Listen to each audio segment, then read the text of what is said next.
Hai semuanya, kembali lagi bersama aku Rizky. Di video kali ini aku mau berbagi dengan kalian apa yang aku lakukan ketika aku ada di fase down, lagi sedown-downnya, dan ketika aku patah hati gara-gara cowok atau patah hati karena penolakan. So, selamat menyaksikan. Oke, yang pertama, aku ambil contoh ketika aku patah hati gara-gara cowok.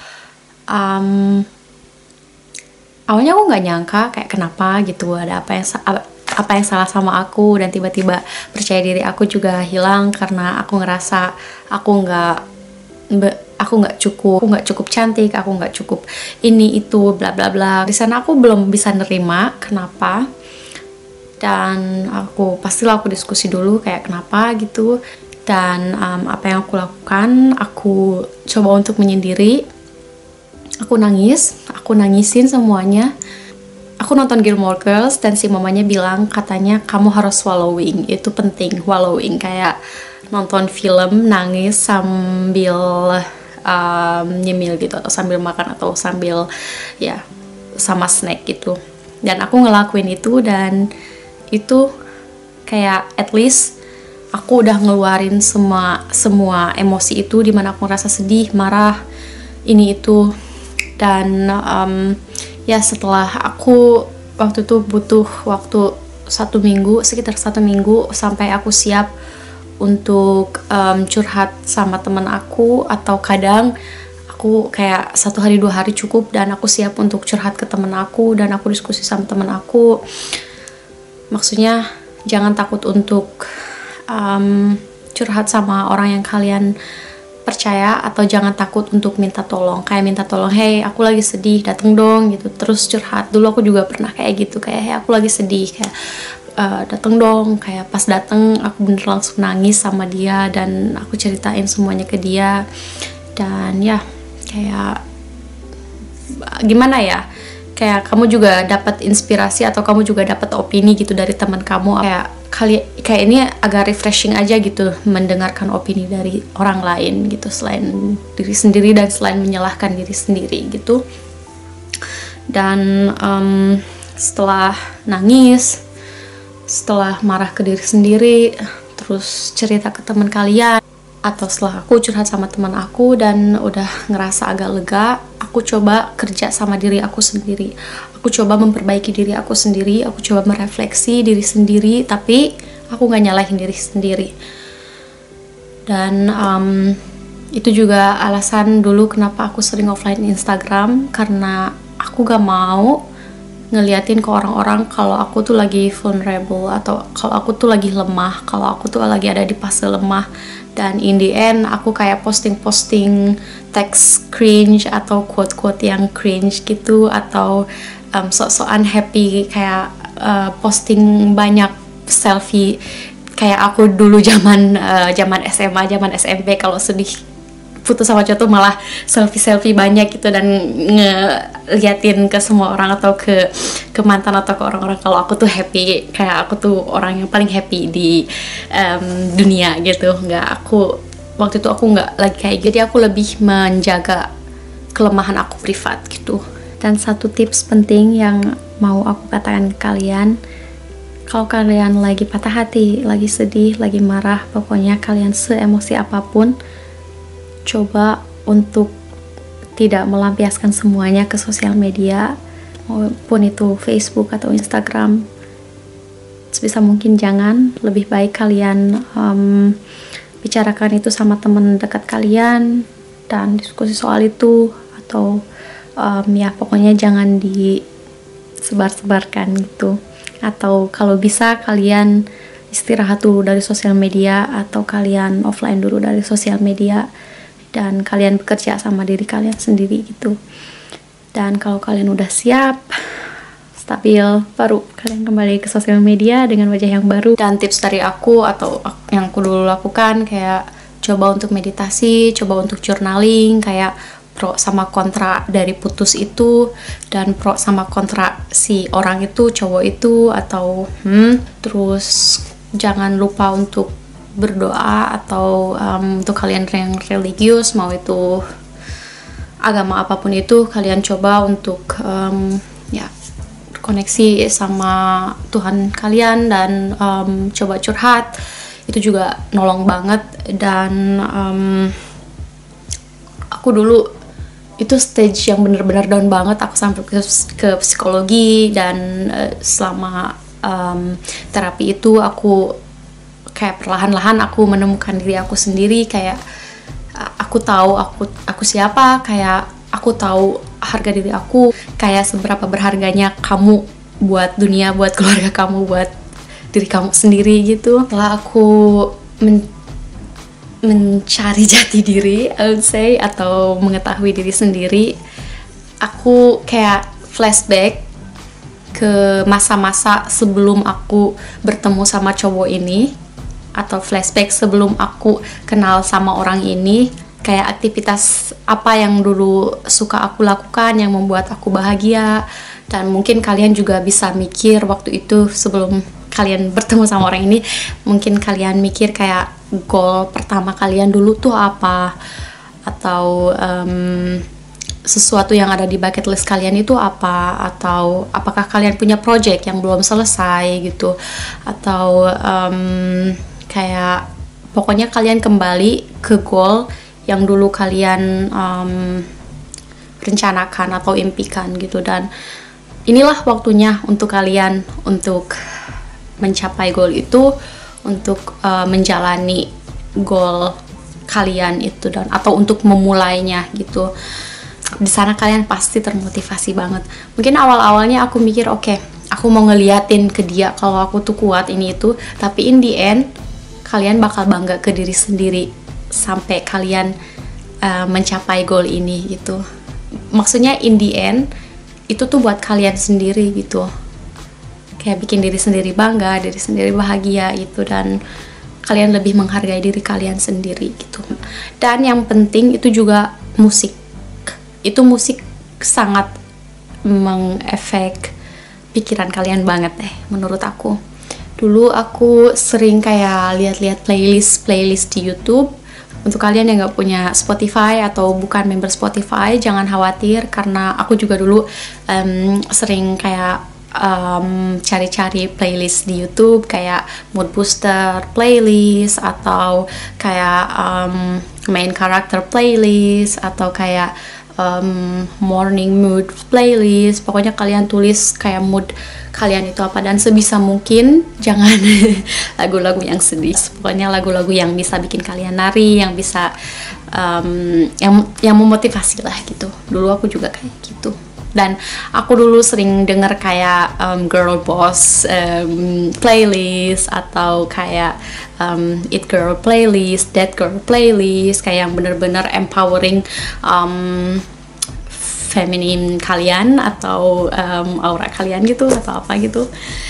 Dan ya, setelah kalian bekerja dengan inner kalian, setelah kalian bertulis-tulis, mikir-mikir, dan kalian udah ada ide kalian mau ngapain di project selanjutnya, atau kalian mau mulai apa sekarang, dan kalian siap bersosialisasi lagi sama orang-orang, ini waktunya buat kalian berkembang. Ini waktunya untuk kalian untuk mengepakkan sayap kalian.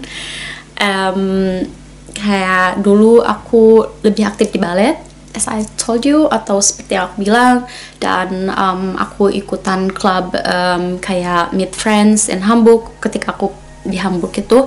Dan ketika aku di Kassel, aku coba buat taekwondo lagi, karena dulu aku kan sering taekwondo. Dan ya, coba hal-hal baru untuk kalian yang suka hiking, atau kalau kalian di Indo mungkin ada grup menggambar, grup aku nggak tahu ya, grup hangout mungkin, atau grup-grup yang suka manga atau apa, atau grup-grup yang suka DIY, grup nari, grup nyanyi, grup apa. Coba kalian cari tahu, apalagi buat kalian yang lagi masih kuliah atau masih sekolah, atau mungkin yang kalian di dunia kerja juga, yang udah kerja juga, ya kalian coba cari-cari komunitas apa gitu. Itu sangat membantu kalian dan bikin kalian sadar gitu kalau dunia ini gede banget, dan kayak sumpah banyak banget sesuatu yang harus kalian explore di dunia ini.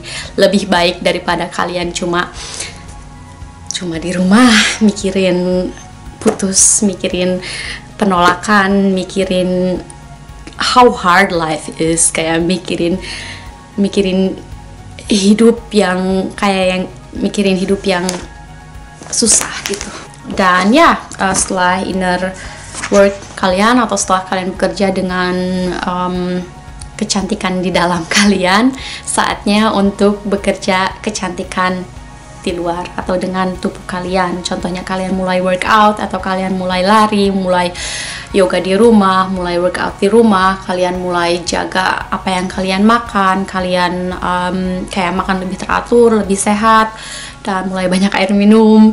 Dan kalau kalian mau merubah style, atau kalian mau merubah gimana kalian berpakaian, atau dulu kalian pas kecil, atau kalian pokoknya dulu kalian pernah bermimpi kalau kalian mau menjadi wanita yang seperti ini, atau kalian mau berpakaian seperti ini, coba kalian lakukan sekarang. Dan jangan takut sama judge, atau jangan takut dikritik sama orang lain. Coba aja kalian hal baru. Dan mungkin kalian mau potong rambut, warnain rambut. Contohnya aku dulu kalau sakit hati atau lagi pas sedang, aku sering main-main sama rambut aku. Kayak gitu. Dan coba aja, mungkin kalian mau terlihat lebih baik, lebih cantik, coba kalian cari-cari ide di YouTube, Pinterest, Google, atau coba aja style baru mungkin, atau style yang dulu kalian impi-impikan gitu. Ya pokoknya itu sih dulu proses yang aku lakukan, kayak nangis, keluarin semuanya, semarah apapun atau sedih apapun, sekecewa apapun, keluarin semuanya sama diri sendiri. Dan setelah itu coba untuk curhat sama temen, atau coba untuk minta tolong. Dan selanjutnya kalian kerja sama diri kalian sendiri, kalian refleksi ini itu, coba untuk menerima situasi dan jangan stuck di situasi itu. Dan ya setelah itu coba hal baru, dan coba untuk bersosialisasi lagi, dan enjoy your life. Kalian punya awal yang baru, walaupun itu tidak membutuhkan waktu yang sebentar. Dulu aku sampai 4-6 bulan atau sampai setahun aku membutuhkan waktu itu untuk benar-benar kayak move on gitu ya. Tapi tergantung sih. Tapi at least tubuh kalian move on gitu, walaupun emosi kalian atau perasaan kalian masih gak bisa move on, tapi at least kalian mengontrol diri kalian sendiri dan hidup di kehidupan. Dan mungkin kalian juga bisa mengedukasi diri kalian sendiri, atau menambah wawasan, mau itu dari YouTube atau dari buku. Contohnya aku menemukan buku ini seperti yang di video aku sebelumnya. Aku juga baca buku tentang Stoicism atau Stoicism, Marcus Aurelius, dia filosofer. Dan yaitu gimana caranya buat hidup lebih kuat dan ada dikontrol, karena hidup kita itu hidup kamu itu hidup kamu, jadi kamu yang harus kontrolnya. Jangan emosi kamu, jangan orang lain, jangan siapa-siapa, cuma kamu gitu. Dan ya yang pertama kayak fokus on the thing that you can control. Contohnya kalian patah hati atau kayak broken heart gitu, dan kalian nggak bisa ngontrol perasaan. Sumpah kalian nggak bisa ngontrol kesedihan itu, tapi at least kalian bisa mengontrol diri kalian sendiri. Contohnya kalian bisa melakukan ini itu, atau kalian masih bisa kerja, kalian masih bisa makan, masih bisa minum, masih bisa ketemu sama temen, dan masih bisa, pokoknya tubuh kalian masih bisa melakukan sesuatu. Atau jangan sampai kalian fokus ke sesuatu yang nggak bisa kalian kontrol. Contohnya emosi, contohnya kesedihan kalian, dan si kesedihan ini mengontrol kalian, dan kalian in the end cuma nangis, dan cuma di rumah, cuma duduk atau cuma tiduran gitu. Kayak coba untuk nggak begitu. Kalau kalian nggak bisa sama diri sendiri, coba kalian minta tolong sama teman atau psikologi atau profesional atau apa gitu. Dan yang kedua, Loss is nothing else but change. Ini kata Marcus Aurelius dari Meditation. So, ketika kalian kehilangan orang yang kalian sayangi atau yang kalian cinta, mungkin bisa aja itu awal dari hidup kalian atau chapter baru dari hidup kalian yang bisa membuat hidup kalian lebih baik, atau yang bisa membuat kalian lebih sukses atau membawa kalian dalam kesuksesan gitu. Dan selanjutnya katanya, no, you don't have 1,000 years of life. Urgency is on you. While you live, while you can become good. Aku suka banget sama kalimat ini karena emang bener, kayak kita nggak hidup beribu-ribu tahun ada di kita, dan hanya kita yang bisa mengontrol hidup ini gitu. Dan yang selanjutnya yang aku suka kayak dead time or lifetime. Ketika kalian patah hati, kalian harus milih dead time atau lifetime. Kayak dead time kalian cuma nunggu-nunggu miracle bakal happen apa sih, kayak nunggu-nunggu kalau keajaiban bakalan terjadi atau dia bakalan balik ke kalian atau apa. Dan lifetime tuh kalian lebih kayak yaitu kayak kalian melakukan inner work, kalian coba untuk move on, kalian coba untuk nggak stuck di situasi itu, dan accept reality. Kayak kalian harus mau gak mau, kalian harus menerima realitas atau reality atau realitas ya, reality aja lah ya. Kalian harus menerima reality, mau sepahit, sesakit apapun itu. But kamu bisa kontrol dan kamu bisa move on. I know gak segampang itu, tapi at least kalian mau move on, dan life must go on. Dan ketika kalian patah hati, coba ambil kesempatan itu untuk membuktikan diri kalian kalau kalian itu sangat-sangat berharga, dan kalau kamu tuh bisa lebih baik, dan kalau kamu tuh beautiful, kalian itu cantik, kalian itu luar biasa. Gak ada yang bisa ngontrol kalian, dan gak ada yang bisa ngontrol hidup kalian. Dan tunjukkan aja ke semuanya, ke dunia, kalau kalian itu luar biasa. So, semangat, dan terima kasih banyak udah nyimak atau udah nonton. Jaga kesehatan kalian, jaga kesehatan mental kalian. Dah.